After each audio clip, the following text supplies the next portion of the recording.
Daily Bible school. கர்த்தருக்கு ஸ்தோத்திரம் அப்பா. என் மீட்பருக்கு ஸ்தோத்திரம். மரணத்தை ஜெயித்தவருக்கு ஸ்தோத்திரம். வாகனத்தை ஜெயித்தவருக்கு ஸ்தோத்திரம் அப்பா. ஆமென் ஆமென். ஹல்லேலூயா ஹல்லேலூயா ஹல்லேலூயா. ஆராதிக்கிறோம் அப்பா.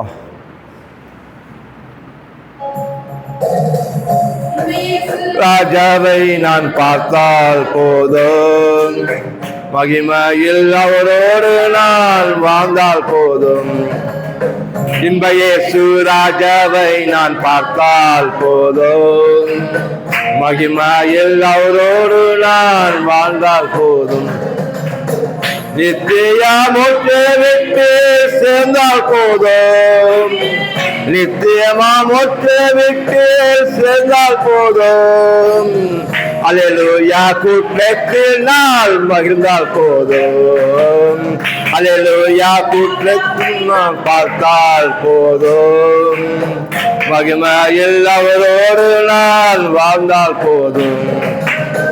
இயேசுவை நான் பார்த்தால் போதும், மகிமையில் அவரோடு நான் வாழ்ந்தால் போதும்.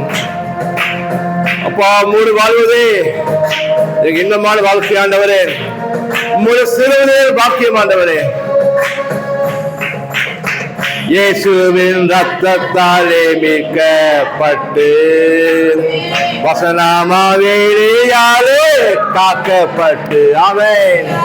இயேசுவின் ரத்தத்தாலே மீட்கப்பட்டு வசனமாவேலியாலே காக்கப்பட்டு கருத்திரையற்ற பாரு சுத்தரோடு, கருத்திரையற்ற பாரு சுத்தத்தோடு பிள்ளை நான் பொன் வீதியில் உலாவிடுவேன்.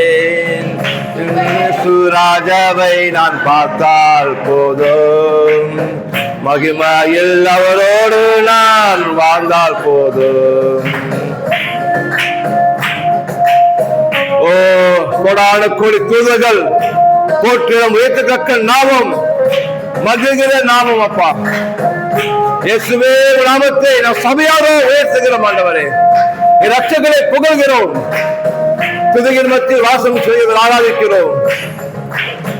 தூதர்கள் வீரர்களை மீட்டும் போது நிறைவான ஜெய கோஷம் முழங்கும் போது, தூதர்கள் வீணைகளை பாடும் போது நிறைவான ஜெயம் கோஷம் முழங்கும் போது, அல்லேலூயா கீதம் பாடிக்கொண்டு, அல்லேலூயா கீதம் பாடிக்கொண்டு அன்பராம் இயேசுவோடு மகிழ்ந்திடுவேன்.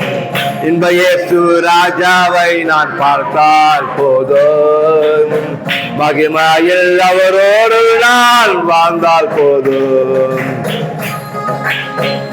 மரத்திலே தூக்கப்பட்ட எவனும் சபிக்கப்பட்ட எழுந்திருக்கபடி எங்களுக்காக மூன்று சுட்டுக் கொண்டீரே அப்பா. ராஜாவே உமக்கு ஸ்தோத்திரம்.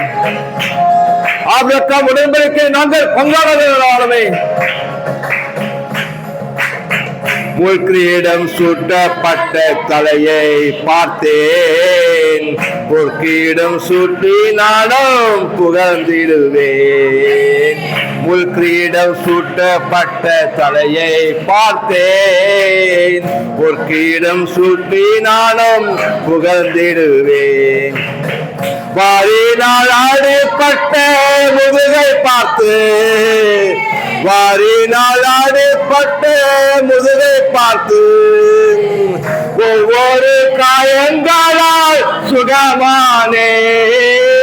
இன்ப இயேசு ராஜாவை நான் பார்த்தால் போதும், மகிமையின் அவரோடு நான் வாழ்ந்தால் போதும். என் ஆத்துமாவே கர்த்தரை ஸ்தோத்திரே, மனமே முழு இதயத்தோடு இரட்சகரை ஆராதி. ஆத்துமாவே சோர்ந்து போகாதே, நன்றி உள்ள இதயத்தோடு கர்த்தரை பாடு. என்னுள்ளம் நன்றியால் நிறைந்திடுதே, எந்தனின் நினைக்கையிலே உள்ளம் நன்றியால் நிறைந்திடுதே. எந்த நின் பாக்கிய வீட்டை நினைக்கையிலே அல்லேலூயா ஆமென் அல்லேலூயா அல்லேலூயா ஆமென் அல்லேலூயா. வர்ணிக்க எந்த நாவு போதாதையா, இன்ப இயேசு ராஜாவை நான் பார்த்தால் போதும், மகிமையில் அவரோடு நான் வாழ்ந்தால் போதும். முழங்குங்கள் அவர் நல்லவர் என்று, ஆர்ப்பரியுங்கள் அவர் நல்லவர் என்று.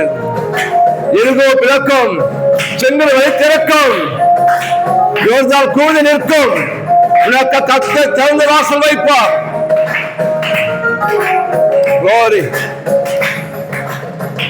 ஆஹா எக்காலம் முழங்கிடுமே, பிள்ளை நான் அவர் என்றும் தீர்ந்திடுமே. ஆஹா எக்காலென்று முழங்கி, பிள்ளை நான் அவர் என்று தீர்ந்திடுமோ.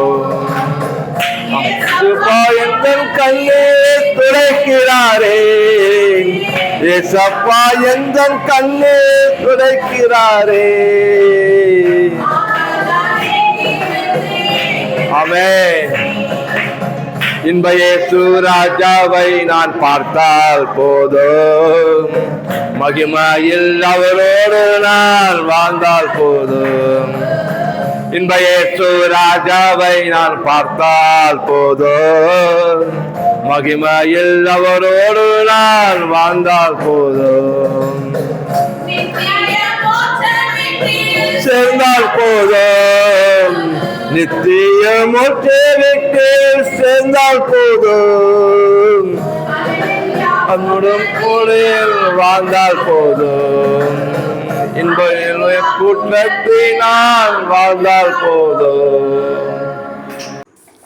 லூக்கா 22ஆம் அதிகாரம் 1ஆம் வசனம்.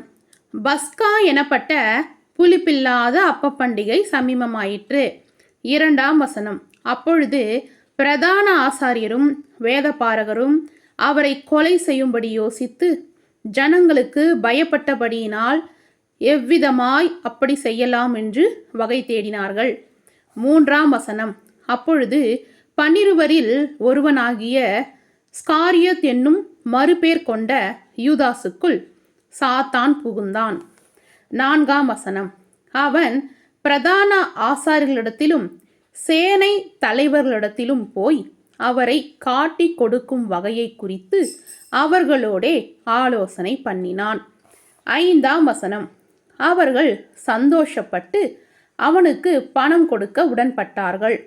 6ஆம் வசனம். அதற்கு அவன் சம்மதித்து ஜன கூட்டமில்லாத வேளையில் அவரை அவர்களுக்கு காட்டி கொடுக்கும்படி சமயம் தேடினான். 7ஆம் வசனம். பஸ்காவை பலியிட வேண்டிய புளிப்பில்லாத அப்ப பண்டிகை நாள் வந்தது. 8ஆம் வசனம். அப்பொழுது அவர் பேதுருவையும் யோவானையும் அழைத்து, நாம் பஸ்காவை புசிக்கும்படிக்கு நீங்கள் போய் அதை நமக்கு ஆயத்தம் பண்ணுங்கள் என்றார். 9ஆம் வசனம். அதற்கு அவர்கள், நாங்கள் அதை எங்கே ஆயத்தம் பண்ணும்படி சித்தமாயிருக்கிறீர் என்று கேட்டார்கள். 10ஆம் வசனம். அதற்கு அவர், நீங்கள் நகரத்தில் பிரவேசிக்கும் பொழுது தண்ணீர் குடம் சுமந்து வருகிற ஒரு மனுஷன் உங்களுக்கு எதிர்படுவான். நீங்கள் அவனுக்கு பின் சென்று அவன் போகும் வீட்டுக்குள் நீங்களும் போய் 11ஆம் வசனம். அந்த வீட்டு எஜமானை நோக்கி, நான் என் சீஷரோடு கூட பஸ்காவை புசிக்கிறதற்கு தகுதியான இடம் எங்கே என்று போதகர் உம்மிடத்தில் கேட்க சொன்னார் என்று சொல்லுங்கள். 12ஆம் வசனம். அவன் கம்பளம் முதலானவைகள் விரித்திருக்கிற மேல் வீட்டிலுள்ள ஒரு பெரிய அறையை உங்களுக்கு காண்பிப்பான். அங்கே ஆயத்தம் பண்ணுங்கள் என்று சொல்லி அனுப்பினார். 13ஆம் வசனம். அவர்கள் போய் தங்களிடத்தில் அவர் சொன்னபடியே கண்டு பஸ்காவை ஆயத்தம் பண்ணினார்கள். 14ஆம் வசனம். வேலை வந்தபோது அவரும் அவருடனே கூட 12 அப்போஸ்தலரும் பந்தி இருந்தார்கள். 15ஆம் வசனம். அப்பொழுது அவர் அவர்களை நோக்கி, நான் பாடுபடுகிறதுக்கு முன்னே உங்களுடனே கூட இந்த பஸ்காவை புசிக்க மிகவும் ஆசையாயிருந்தேன். 16ஆம் வசனம். தேவனுடைய ராஜ்யத்திலே இது நிறைவேறும் அளவும் நான் இனி இதை புசிப்பது இல்லை என்று உங்களுக்கு சொல்லுகிறேன் என்று சொல்லி 17ஆம் வசனம். அவர் பாத்திரத்தை எடுத்து ஸ்தோத்திரம் பண்ணி, நீங்கள் இதை வாங்கி உங்களுக்குள்ளே பங்கிட்டு கொள்ளுங்கள். 18ஆம் வசனம். தேவனுடைய ராஜ்யம் வருவளவும் நான் திராட்சப்பழ ரசத்தை பானம் பண்ணுகிறது இல்லை என்று உங்களுக்கு சொல்லுகிறேன் என்றார். 19ஆம் வசனம். பின்பு அவர் அப்பத்தை எடுத்து ஸ்தோத்திரம் பண்ணி அதை பிட்டு அவர்களுக்கு கொடுத்து, இது உங்களுக்காக கொடுக்கப்படுகிற என்னுடைய சரீரமா இருக்கிறது, என்னை நினைவு கூறும்படி இதை செய்யுங்கள் என்றார். 20ஆம் வசனம். போஜனம் பண்ணின பின்பு அவர் அந்தப்படியே பாத்திரத்தையும் கொடுத்து, இந்த பாத்திரம் உங்களுக்காக சிந்தப்படுகிற என்னுடைய இரத்தத்தினாலாகிய புதிய உடன்படிக்கையா இருக்கிறது என்றார். 21ஆம் வசனம். பின்பு இதோ என்னை காட்டி கொடுக்கிறவனுடைய கை என்னுடனே கூட பந்தியில் இருக்கிறது. 22ஆம் வசனம். தீர்மானிக்கப்பட்டபடியே மனுஷகுமாரன் போகிறார், ஆனாலும் அவரை காட்டி கொடுக்கிற மனுஷனுக்கு ஐயோ என்றார். 23ஆம் வசனம். அப்பொழுது அவர்கள் நம்மில் யார் அப்படி செய்வான் என்று தங்களுக்குள்ளே விசாரிக்க தொடங்கினார்கள். 24ஆம் வசனம். அன்றியும் தங்களில் எவன் பெரியவனாயிருப்பான் என்று அவர்களுக்குள்ளே வாக்குவாதம் உண்டாயிற்று. 25ஆம் வசனம். அவர் அவர்களை நோக்கி, புறஜாதியாரின் ராஜாக்கள் அவர்களை ஆளுகிறார்கள், அவர்கள் மேல் அதிகாரம் செலுத்துகிறவர்களும் உபகாரிகள் எனப்படுகிறார்கள். 26ஆம் வசனம். உங்களுக்குள்ளே அப்படி இருக்கக்கூடாது. உங்களில் பெரியவன் சிறியவனைப் போலவும் தலைவன் பணிவிடைக்காரனைப் போலவும் இருக்க கடவன். 27ஆம் வசனம். பந்தி இருக்கிறவனோ பணிவிடை செய்கிறவனோ எவன் பெரியவன்?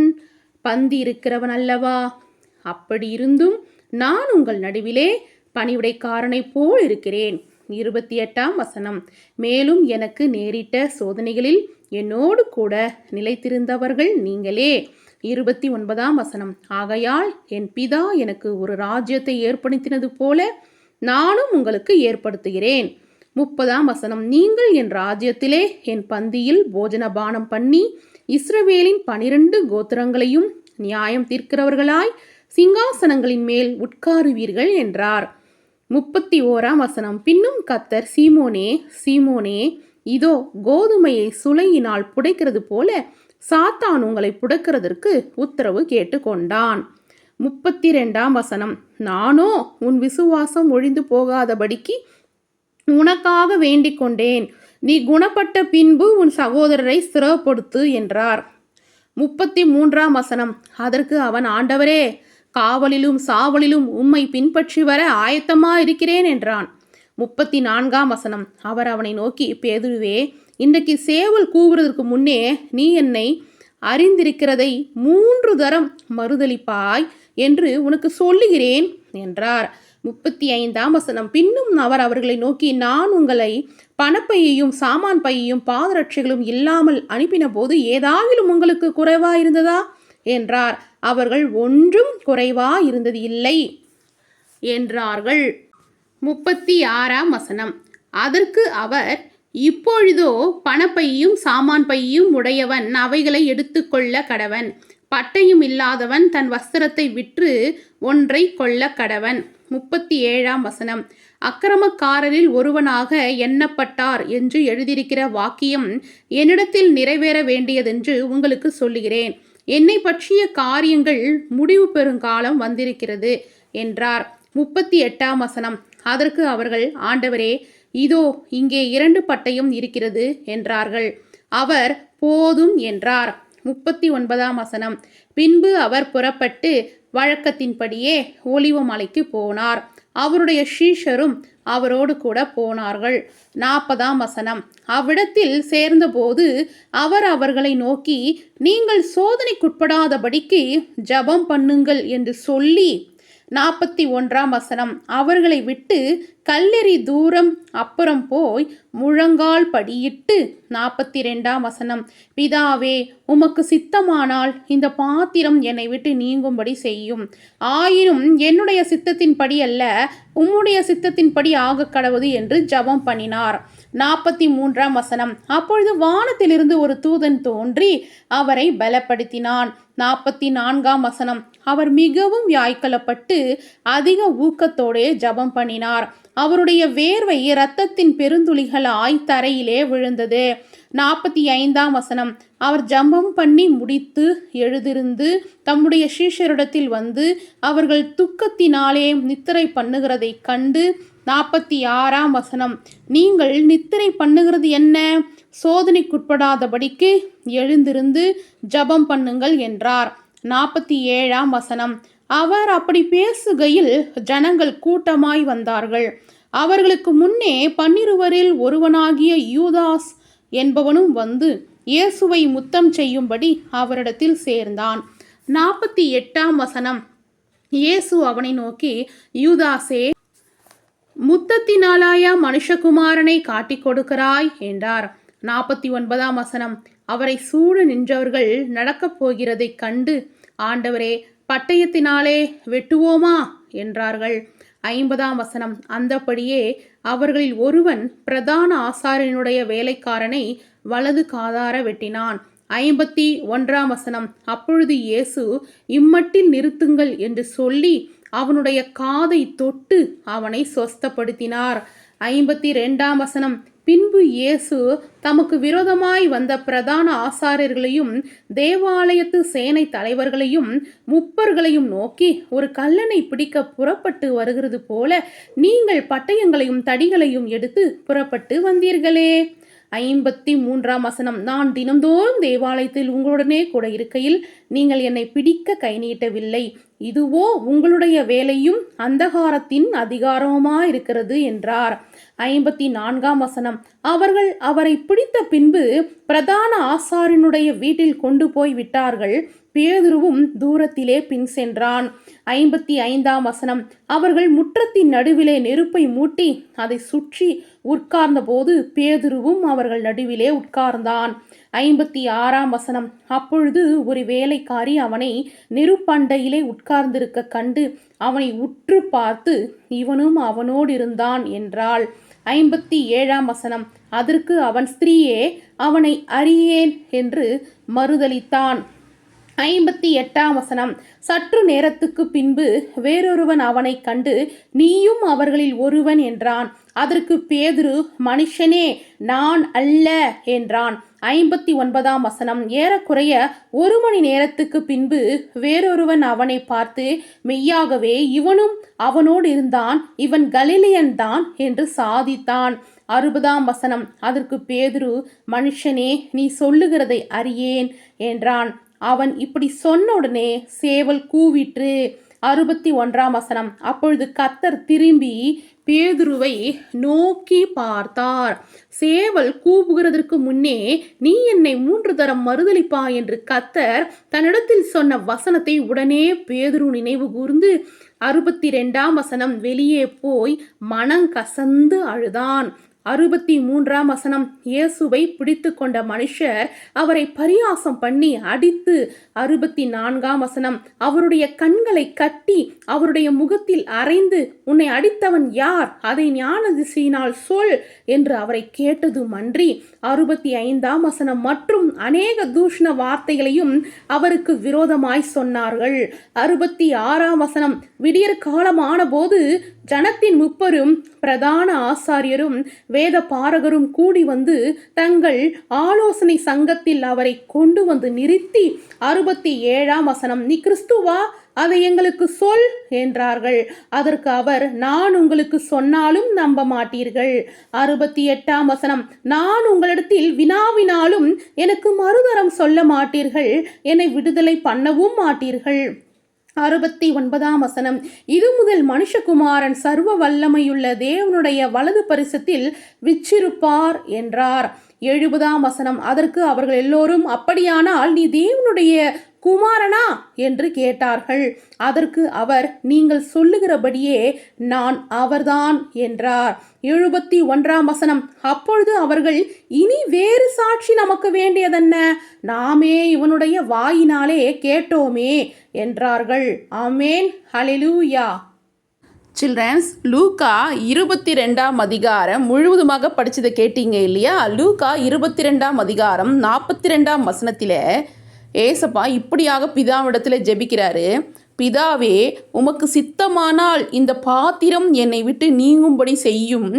ஆயினும் என்னுடைய சித்தத்தின்படி அல்ல, உம்முடைய சித்தத்தின்படியே ஆக கடவுது என்று ஜெபம் பண்ணினார்.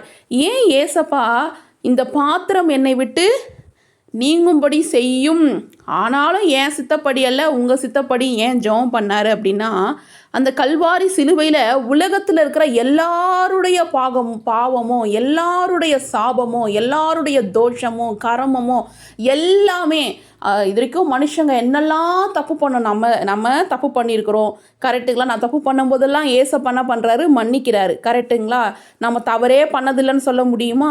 இந்த உலகத்தில் எத்தனையோ பேர் இருக்கிறாங்க, எவ்வளோ பேர் இருக்காங்க. எல்லாருடைய பாவம், எல்லாருடைய அக்கிரமம், எல்லாருடைய மீறுதல்கள் எல்லாவற்றையும் ஏசப்பா சிலுவையில் சுமக்க போகிறாரு. அதை ஏசப்பா பார்க்குறாரு. இதை மாதிரி நம்ம சிலுவையில் மரிக்கும் பொழுது எல்லா பாவங்களும் நம்ம மேலே விழப்போகுது, எல்லாருடைய பாவங்களும் நம்ம மேலே விழப்போகுது. பாவம் பார்க்க விழும் பொழுது பாவத்தை பாராத சுத்த கண்ணர் பிதாவானவர், பாவத்தை பாராத சுத்த கண்ணர். அப்போ நம்ம பிதாவை விட்டு பிரிஞ்சிடுவோமே, பிதாவும் நாமும் ஒன்றா இருக்கிறோம். என் மேலே பாவம் விழும் பொழுது நான் பிதாவை விட்டு பிரிய வேண்டியதாக இருக்குமே. அதனால தான் அவர் ஒரு விஷயம் என்ன பண்ணார்? பிதாவிடத்தில் ஜெபம் பண்ணுறாரு. இந்த பாத்திரம் என்னை விட்டு நீங்கும்படி செய்யும், ஆயினும் என் சித்தப்படி அல்ல உங்கள் சித்தத்தின்படி ஆக கடவுது அப்படின்னு ஜெபிக்கிறாரு. பாருங்க, உலகத்தாருடைய எல்லா பாவமும் அவர் மேலே விழப்போகுது. மரணத்துக்கு போகும் பொழுது கூட பிதாவே உங்கள் சித்தப்படி ஆக கடவுதுன்னு ஜெபம் பண்ணாருன்னா நம்ம அவருடைய பிள்ளைகள் தானே. நம்ம சின்ன சின்ன விஷயத்துக்கு கூட ஏசப்பா இது உமக்கு சித்தமா அப்படி நம்ம கேட்குறோமா? நம்ம கேட்குறது இல்லையே சில்ட்ரன்ஸ். இனிமேல் இந்த நாள்லேருந்து, இந்த நேரத்திலிருந்து நம்ம ஜெபிக்கும் பொழுதெல்லாம் ஏசப்பா என் வாழ்க்கையில் நடக்கிற எல்லாமே உங்கள் சித்தத்தின்படியாக இருக்கணும், உங்கள் சித்தப்படி தான்ப்பா என் வாழ்க்கையில் எல்லாமே நடக்கணும், உங்கள் சித்தம் மட்டும்தான் என் வாழ்க்கையில் நடக்கணும் ஆண்டவரே. நம்ம தினந்தோறும் ஜெபிக்கணும். ஓகேவா சில்ட்ரன்ஸ்? இப்போ உங்களை கேள்வி கேட்கலாமா? இது முதல் மனுஷகுமாரன் சர்வ வல்லமையுள்ள தேவனுடைய டேஷ் பரிசத்தில் விச்சிருப்பார் என்றார். ஆ வலது பரிசத்தில், ஆ இடது பரிசத்தில், இ நடுவில். சரியான விடைய அழகாக எழுதி ஆன்ட்டிக்கு அனுப்புங்க சில்ட்ரன்ஸ். கர்த்தர் உங்களை ஆசீர்வதிப்பார். பிள்ளைங்களா, நீங்க நம்ம எதுக்காக ஜெபிக்க போறோம்னா, அநேக பிள்ளைகள் பரிசுத்தாய் பெற்றுக்கொள்ளணும், ரட்சிப்பை பெற்றுக்கொள்ளணும். எல்லோரும் தேவனிடத்துல பற்பல பாஷைகளை பேசி தேவனை மகிமைப்படுத்தணும். அதை ஜெபிக்கலாமா? எங்க நேசிக்கிற பரலோக தகப்பனே, இயேசு கிறிஸ்துவின் நாமத்தினால் வருகிறோம் பிதாவே. ஸ்தோத்திரம் ஸ்தோத்திரம் ஸ்தோத்திரம்ப்பா. அப்பா, நீ சொல்லிருப்பா, கடைசி நாட்களிலே நான் மாம்சமான யாவர் மீதும் என் ஆவியை ஊற்றுவேன், அப்போது குமாரரும் குமாரத்திகளும் தீர்க்கதரிசனம் வரைப்பார்கள் சொன்னீர்கள், முற்பல் சொப்பனங்களை காண்பார்கள் சொன்னீர்கள் ராஜா. நான் மாம்சமான யாவருக்கும் தேவனாய் கர்த்தர்களா சொன்னீங்க தகப்பனே. அப்பா, ஒவ்வொரு சிறு பிள்ளைகளும் ரட்சிப்பை கொடுங்கப்பா. ஒவ்வொரு வாலிபர் சகோதரி சகோதரருக்கு இயேசு கிறிஸ்து அறிந்து கொள்ளும்படி ரட்சிப்பை கொடுங்க ராஜா. அவன் கண்கள் திறக்கப்படுவதா ராஜா. அவன் பரிசுத்தமாக பூமியில வாழும்படி ராஜா. பரிசுத்த ஆவியானவரை வழிநடத்த முடியும். ஆனதே வாலிபனே வாலிபனே, உன் வாலிப பிரயாச கர்த்தரை நினை சொன்னீங்க கர்த்தாவே. வாலிபன் தன் வழி எதிரான சுத்திகரிப்பான். உன் வசனத்தின் நிமித்தம் அல்லவா ராஜா. வசனம் தான்ப்பா ராஜா என் பரிசுத்தமா வாழ வைக்க முடியும். வசனம் தான்ப்பா நீதின் பாதையில் நடத்த முடியும் கர்த்தாவே. வசனம் தான்ப்பா வெளிச்சமா இருக்காண்டவரே, என் பாதைக்கு தீபமா இருக்காண்டவரே. ஒவ்வொரு வாழ்க்கையும் கர்த்தர் தொழுவீராகப்பா, தொழுவீராக ஆண்டவரே. ஒவ்வொரு ரட்சிப்பை கொடுங்க ராஜா, பரிசுத்த அபிஷேகத்தை கொடுங்க ராஜா. ஆண்டவரே உங்க சோதர எல்லா பிள்ளைகளும் ஆவியிலே களிகூர்ந்து மகிழ்ந்து தேவனுடைய நாமத்தை உயர்த்தும்படி ஆண்டவரே, பிசாசை எதிர்த்து நிற்கும்படி பரிசுத்த ஆவியானவர் தாமே சகல சத்தியத்துக்குள்ளும் உங்களுடைய பிள்ளைகளை வழிநடத்தும்படியா ஜெபிக்கிற ஆண்டவரே. நன்றி நன்றி நன்றி அப்பா. ஆண்டவரே உங்க கோடானபடி ஸ்தோத்திரம். நீ அப்படி செய்ய போவதற்காக நன்றி செலுத்துறப்பா. நன்றி ராஜா. ஜாகம் உள்ளவே ஆண்டவரே தண்ணீரை கொடுக்கிற தேவனா பண்ணீங்க. அது வற்றாத ஜீவ தண்ணீர் ராஜா, வறண்ட நிலத்தில் அப்பா தண்ணீரை ஊற்றுகிற தேவனப்பா. யாரெல்லாம் வாஞ்சியோடு பரிசுத்த ஆவியானதை இடத்துல வாங்க, என்ன நீங்க ஆளுக செய்யுங்கப்பா, எனக்கு வேணும் யாரெல்லாம் கேட்கிறாங்களோ என் வல்லமையாப்பா, வல்லமையால் பரிசுத்தமே நிரப்புவீராகப்பா. பரிசுத்தம் நிரப்புவீராக ஆண்டவரே. ஆமென். இயேசு கிறிஸ்து நாமத்தினாலே ஒவ்வொரு பரிசுத்தம் பெற்றுக்கொள்ளட்டும் ஆண்டவரே. தேங்க்யூ அப்பா. எப்படி செய்வதற்காக கோடி கோடி ஸ்தோத்திரம் அப்பா. அநேக பிள்ளைகள் சாட்சி சொல்லட்டும். இயேசு நாமத்தில் ஜெபிக்கிறோம் நல்ல பிதாவே. ஆமென். ஆத்துமாவே கர்த்தரை ஸ்தோத்திரி. முழுவதுமே கர்த்தருடைய நாமத்தை ஸ்தோத்திரி. என் ஆத்துமாவே கர்த்தரை ஸ்தோத்திரி. கர்த்தர் சகல உபகாரங்களும் பண்ணுவார். God bless you.